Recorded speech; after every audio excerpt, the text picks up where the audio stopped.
이 세상의 모든 사람들의 관계는 하나의 약속으로 이루어집니다. 여러분, 가정을 이루는 부부관계를 이루어지는 것도 하나의 약속입니다. 그래서 우리는 약혼이라고 하고, 약혼이 약속된 것이 결합이 되는 것을 결혼이라고 합니다. 그래서 거기 약속이 결합이 되어서, 믿음을 통해서 결합이 되어서 이루어지는 그 사회는 안정과 행복을 가져다 줍니다. 그래서 이 사회도 마찬가지입니다. 여러 가지 약속과 언약들이 있습니다. 국가 간에도 마찬가지입니다. 이런 약속과 언약들이 서로 믿고 신뢰하는 가운데 이루어질 때에 안녕과 평화가 보장이 되는 것입니다. 우리 미국과 우리 한국의 FTA가 체결되었습니다. 프리 트레이드 어그리먼트입니다. 그래서 서로에게 유익이 되고 안녕과 평화를 가져오고 증대를 가져옵니다. 무역의 증대를 더 가져올 수 있습니다. 오래전에 나프타라는 것이 이 북미주 자유무역협정이 맺어졌습니다. 캐나다와 미국과 멕시코 서로의 관세를 철폐해서 마음대로 무역을 서로 상호하자는 것입니다. 그래서 이것을 서로 약속을 지키면서 서로의 나라들이 이익을 서로 취하게 되는 것이고 함께 서로 성장하게 되는 것입니다. 약속이 믿음을 통해서 성취되어질 때에 어느 나라든 또 개인적이든 가정이든 안녕과 평화가 보장이 되는 것입니다. 여러분, 우주의 만물에 특히 이 우주의 행성들이 2천억 개가 된다고 합니다. 이 돌들도 하나님이 찬지를 창조할 때 그들에게 주어진 약속이 있습니다. 돌들끼리 서로 충돌하지 못하도록 서로의 밀어당기는 힘과 또 끌어당기는 힘들을 하나님께서 주셨습니다. 그래서 지금도 우리는 이렇게 충돌하지 아니하고 우주의 만물들이 잘 운행하고 있는 것입니다. 돌들도 이 약속을 지키고 있는 거죠. 이것을 우리가 뉴턴이 발견을 하는 겁니다. 이것을 만유인력의 법칙이다, 이렇게. 하나님이 이 우주 만물에 주어진 약속들을 그렇게 발견을 한 것입니다. 인간이 그런 것들을 만들어서 시행하는 것이 아닙니다. 하나님이 창조 때 우리에게 베풀어 준 그러한 원리들을, 하나의 약속들을 사실은 발견하는 것입니다. 여러분, 하나님과 우리 인간의 사이에도 약속과 성취를 통해서 이루어져 가고 있습니다. 하나님은 우리의 인간들에게 하나의 약속을 주십니다. 이것을 언약이라고 말합니다. 창조 시에는 하나님께서 우리에게 어떤 언약을 주셨습니까? 창조 시에는 이 우주의 만물을, 에덴의 동산에 있는 모든 걸 다 먹고 마시고 다스리라고 하는 그런 하나의 약속을 주셨습니다. 동물들은 함부로 인간을 공격하지 못하도록 동물들에게도 약속을 주셨습니다. 그래서 여러분, 동물들도 사람들이 공격하지 않느나 동물들이 사람을 공격하지 않습니다. 자기들의 영역을 지키고 있는 것입니다. 성경에 그 내용들이 나옵니다. 함부로 여러분 그렇게 사람을 살상하지 않습니다. 그런데 인간이 사탄의 영향을 통해서 이 하나님과의 약속을 깨버렸습니다. 동산 중앙에 있는 이 선악을 알게 하는 과실은 먹지 말라 했는데 이 사탄은 이것을 먹으면 선악을 분별하여 하나님과 같이 될 수 있어 라고 하는 교만을 심어서 이 언약을 파괴합니다. 하나님과의 약속을 파괴한 인간들의 세상 속에는 결코 죽음을 면치 못하게 될 것이다 라고 하는 이 약속이 그대로 또 죽음이 이 땅에 임하게 됩니다. 그래서 하나님께서는 그 죽음으로부터 우리를 구원하시기 위해서 또 다른 약속을 주십니다. 이것은 타락한 인간에게 주시는 하나님의 또 다른 구원의 약속이 되기 때문에 은혜의 언약이라고 말합니다. 상당히 어려운 내용일 거예요, 이게. 은혜의 언약을 우리에게 주십니다. 행위의 언약이 파괴되었습니다. 인간들이 범죄하고 나서 파괴됐을 때 하나님은 우리에게 구속하겠다고, 다시 죄 가운데 되는 우리 인간들을 구원하겠다고 또 다른 은혜의 언약을 주셨습니다. 이것을 은혜의 언약, 구속의 언약이라고 합니다. 이것이 창세기 3장 15절의 말씀입니다. 한번 여러분 다 찾아보시기 바라요. 창세기 3장 15절에요.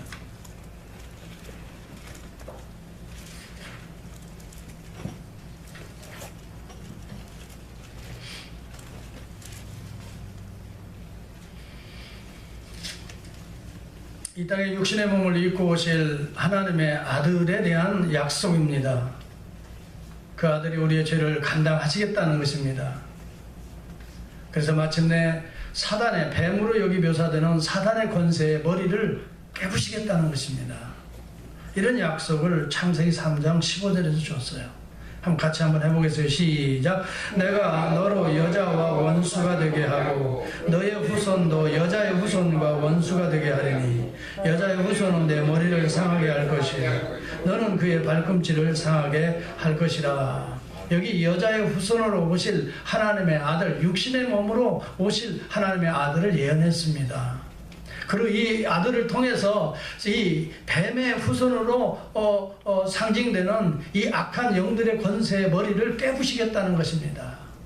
그들은 예수 그리스도를 십자가에 못 박는 그러한 발꿈치를 무는 그런 역할을 하겠지만은, 그러나 이 여러분 십자가에서 하나님은 오히려 우리의 죄를 대속하시고 그 다음에 십자가에서 죽음의 사망의 저주의 권세를 우리 하나님이 다 친히 아들을 통해 갚으시고 마침내 무덤 문을 여시고 부활하시겠다는 것입니다. 부활하심으로 말미암아 죄의 사망의 권세를 완전히 머리를 어떻게 해요? 밟아버리겠다는 것입니다. 여러분, 뱀은 잡으면, 꼬리를 잡으면 뭅니다.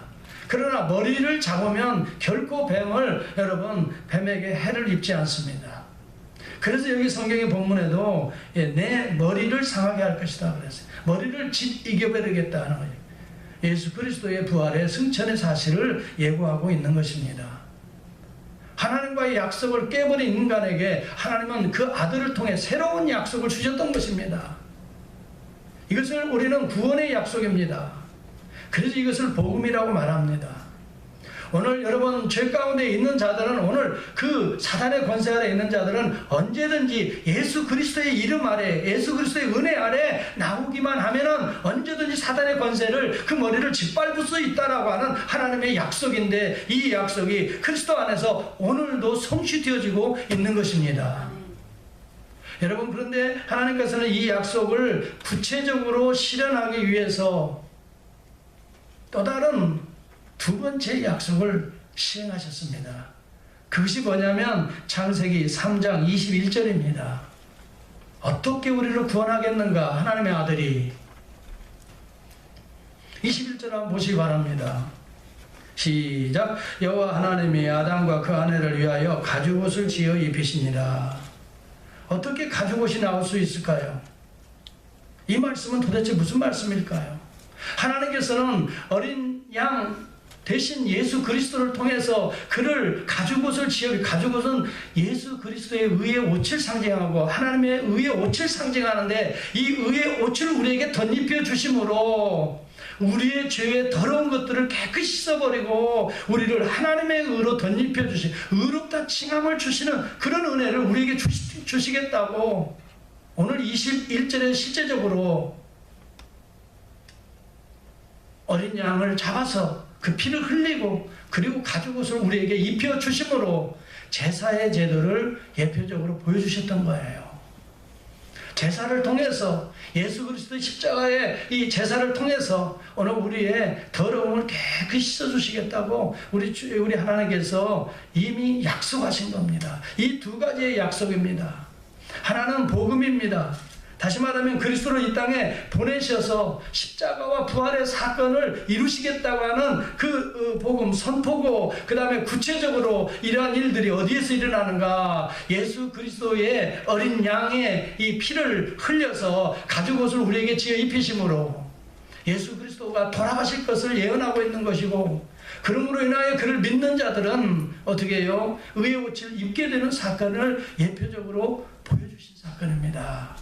그래서 그것을 하나님께서 그들에게 설명하셔서 구약시대에 이 제사제도를 통해서 어린 양이 희생되고 그 다음에 그 피를 흘려서 우리의 죄를 깨끗이 씻는 이 십자가의 보혈의 은혜를 상징적으로 보여주신과 동시에 이것을 제사의 제도로 그들에게 날마다 드리도록 했습니다. 이것이 창세기 4장에 나오는 아벨의 제사였습니다.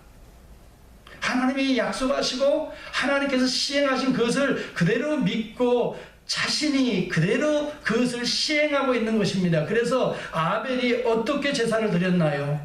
4절을 보시기 바랍니다. 4장 4절이에요. 시작. 아벨은 자기도 양의 첫 새끼와 그 기름으로 드렸더니 여호와께서 아벨과 그 제물을 연락하셨으나 라고 말합니다.